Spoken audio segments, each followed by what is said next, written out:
Gangarampur college মানে তৃণমূলের শক্ত ঘাঁটি, তৃণমূল ছাত্র পরিষদের একক আধিপত্য। এমন দৃশ্য সকলে দেখতে অভ্যস্ত, তবে চেনা সেই দৃশ্যের পরিবর্তন ঘটেছে। একসময় যে গঙ্গারামপুর কলেজ চত্বরে সবুজ শিবিরের প্রভাব ছিল চোখে পড়ার মতো, সেখানে এবার দেখা গেল সম্পূর্ণ ভিন্ন রাজনৈতিক ছবি। রাজ্যের সাম্প্রতিক রাজনৈতিক পালাবদলের আবহে কলেজ চত্বরে শক্তি প্রদর্শনে নামল অখিল ভারতীয় বিদ্যার্থী পরিষদ। সোমবার কলেজে বিভিন্ন প্রান্ত গেরুয়া পতাকায় সাজিয়ে সংগঠনের উপস্থিতি জানান দেয় এবিভিপির কর্মীরা। এদিন দুপুরে গঙ্গারামপুর নিউ মার্কেট এলাকায় স্বামী বিবেকানন্দের মূর্তিতে মাল্যদান করার পর মিছিল করে কলেজে পৌঁছন এবিভিপির সদস্যরা। পরে কলেজ চত্বরের একাধিক জায়গায় সংগঠনের পতাকা লাগানো হয়। বিশেষ করে ছাত্র সংসদের সামনের অংশ গেরুয়া পতাকায় মুড়ে দেওয়াকে কেন্দ্র করে কলেজে রাজনৈতিক মহলে শুরু হয়েছে নতুন আলোচনা।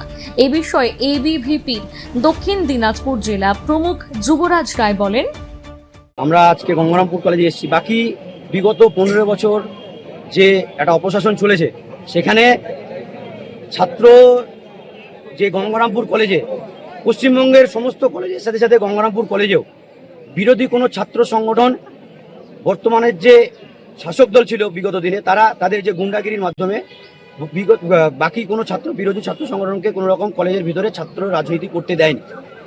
আর তার স্বতঃস্ফূর্ত সারাতে একটা অপশাসনের শেষ হয়েছে, তার স্বতঃস্ফূর্ত সারাতে আজকে এবিভিপি তার সাথে সাথে গঙ্গারামপুর কলেজের বর্তমান স্টুডেন্টদের নিয়ে আজকে এবিভিপির আজকের এই গঙ্গারামপুর কলেজে আমাদের এই একটা বর্ণাঢ্য শোভাযাত্রার মাধ্যমে আমরা এসেছি। সেখানে ছাত্রছাত্রীদের সাথে আমাদের এবিভিপির যে আদর্শ নীতি, তার কথাগুলো তুলে ধরার জন্য আমরা চেষ্টা করেছি। বাকি গঙ্গারামপুর কলেজে যে ছাত্র সংসদ রুম বললেন, সেখানে আমরা এবিভিপির ফ্ল্যাগ লাগিয়েছি, কিন্তু ভেতরে কোনো রকম এবিভিপির কোনো কার্যকর্তা যাবে না। আজকে আপনাদের মাধ্যমে আমি আশ্বস্ত করছি। বিগত পরবর্তীতে আমরা প্রিন্সিপালের সাথে কথা বলবো, গঙ্গারামপুর কলেজের কি ডেভেলপমেন্টের প্রয়োজন আছে, বাকি এবিভিপির কি প্ল্যানিং আছে একটা সুস্থ একটা সামাজিক একটা পরিবেশ সুস্থ সামাজিক পরিবেশ গড়ে তোলার জন্য। তার জন্য আজকে আমরা এসেছি। কলেজগুলো একটা নেশার আস্তুর ঘরে পরিণত হয়েছে। সেখানে ছাত্রছাত্রীদের বিভিন্ন রকম টিজিং, ছাত্রছাত্রীদের যে পড়াশুনোর পরিকাঠামো সেটা না নিয়ে ভেবে তোলাবাজি, কাটমানি এইসব তো ছিলই। বাকি একটা সিট ভর্তি করাবে, একটা নতুন অ্যাডমিশন হবে, তার জন্য 5,000 10,000 বিভিন্ন রকম ফি এটা তারা বর্তমানে যারা ছিল ইউনিয়ন রুম থেকে তারা ধার্য করতো। বাকি আপনারা জানেন। আর এবিভিপি সামনের দিনে কোনো রকম বিশৃঙ্খলতার পরিবেশ করবে না। ছাত্রছাত্রীর সাথে শিক্ষকদের সাথে একটা সমন্বয়ের মাধ্যমে একটা ভালো একটা পরিবেশ গড়ে তুলবে। এবিভিপি এইটুকু আপনাদের সামনে আশ্বস্ত করতে পারে। বাকি আমরা ক্ষমতায় আসিনি, আমরা অখিল ভারতীয় বিদ্যার্থী পরিষদ আপনাদের মাধ্যমে স্পষ্ট করতে চাই একটা অরাজনৈতিক ছাত্র সংগঠন।